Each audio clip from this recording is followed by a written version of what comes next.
자, 당장 바꿔야 할 것 4가지. 첫 번째는 이것을 바꾸래요. 먹는 순서를 바꿔라. 어떻게 바꾸면 도움이 되냐? 식사 전에 먹으면 혈당을 잡는 3가지가 있다. 쫄깃하다. 궁금합니다, 임 교수님.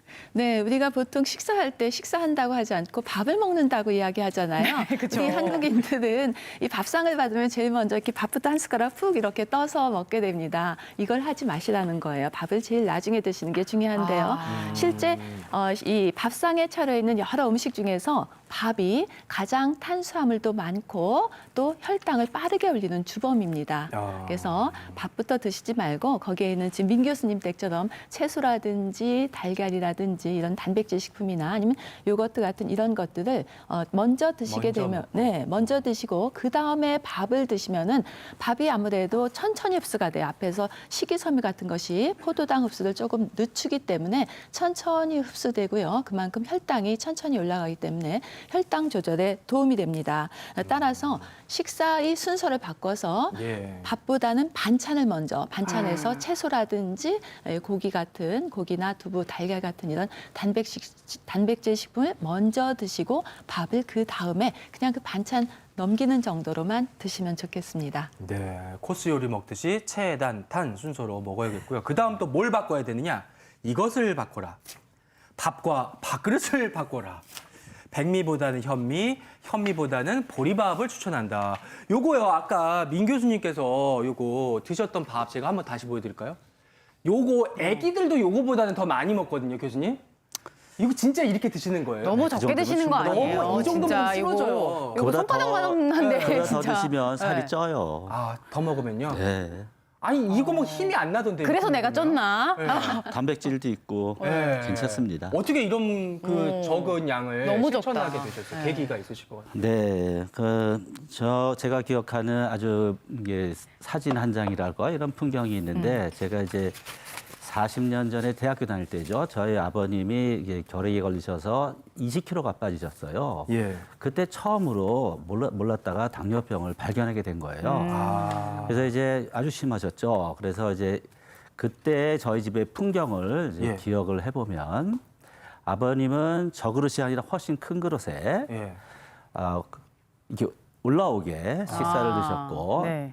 저희들은 그 정도 양을 쌀밥으로 같이 먹었습니다. 그리고 아버님은 그 냉장고에 보신용 고기를 넣으시고 혼자 드셨어요. 혼자서? 네.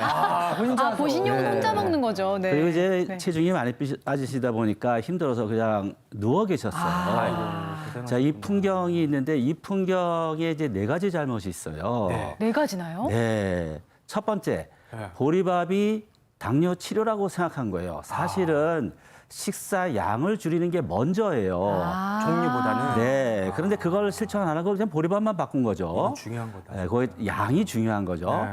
두 번째는 이제 자식들은 당뇨가 없으니까 그냥 보통대로 먹고 쌀밥, 그냥 보리밥은 아버님만 드셨죠. 네. 뭐 보리밥이 꼭 좋다는 게 아니고 그 결과 뭐냐면 20년이 지난 후에 자식들이 다 당뇨에 걸렸잖아요. 그때 그때 또 식사량을 보리밥을 줄였다면 어땠을까 하는 생각이 들죠.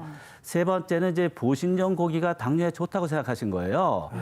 그거는 이제 어떤 특별한 음식이 당뇨에 좋다 하는 건 아주 나쁜 생각이에요. 여러 번 여기서 나오지만 균형 잡힌 밥을 좀 줄이고 단백질을 좀 늘리고 골고루 먹는 균형 잡힌 식사가 제일 좋은 당뇨 식사입니다. 마지막 4번째가 그냥 누워 계셨잖아요. 네. 힘드시니까 누워 계셨겠죠.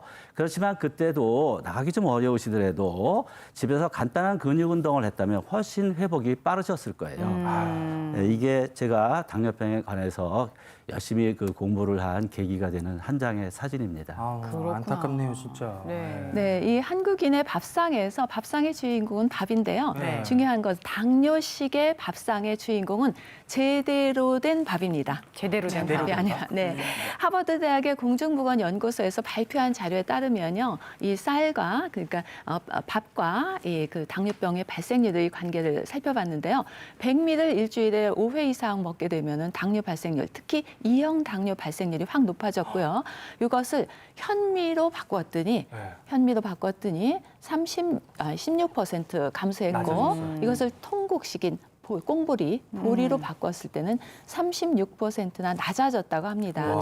아무래도 이런 통곡물들의 경우에는 식이섬유도 많고요. 그렇기 때문에 혈당도 천천히 올리고 장 건강도 좋아지는데요. 이 장에서 특히 단쇄 지방산이라는 것을 잘 만들기 때문에 이것이 췌장을 활성화시켜서 인슐린을 이렇게 배출하는 데 도움이 됩니다. 통곡식으로 된 밥을 드시면 좋겠습니다.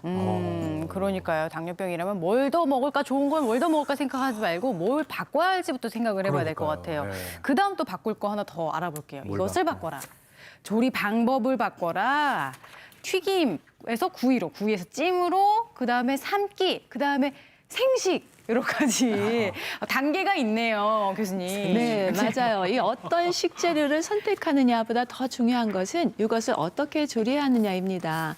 실제 똑같은 식품이라고 하더라도 조리 방법에 따라서 혈당 지수라고 있죠. 먹었을 때 혈당을 얼마나 빨리 올리느냐가 달라집니다. 그래서 예를 들면 요즘 이제 고구마 같은 거 많이 드시는데요. 생고구마의 경우에는 혈당 지수가 55에 불과한데 찐 고구마의 경우 70으로 올라가 있고요. 이것을 구웠을 때 이 당화 작용이 있어서 거기에 들어있는 전분이 당분으로 바뀌어요. 달달하고 맛은 좋지만 혈당 지수가 90으로 굉장히 높아지게 됩니다. 따라서 이 가능하면은 생것으로 드시고요. 또 큼직하게 썰어서 입에서 꼭꼭 씹어서 드시는 것이 중요하고 가열 시간을 좀 짧게 하는 것도 좋겠습니다. 껍질째 드세요.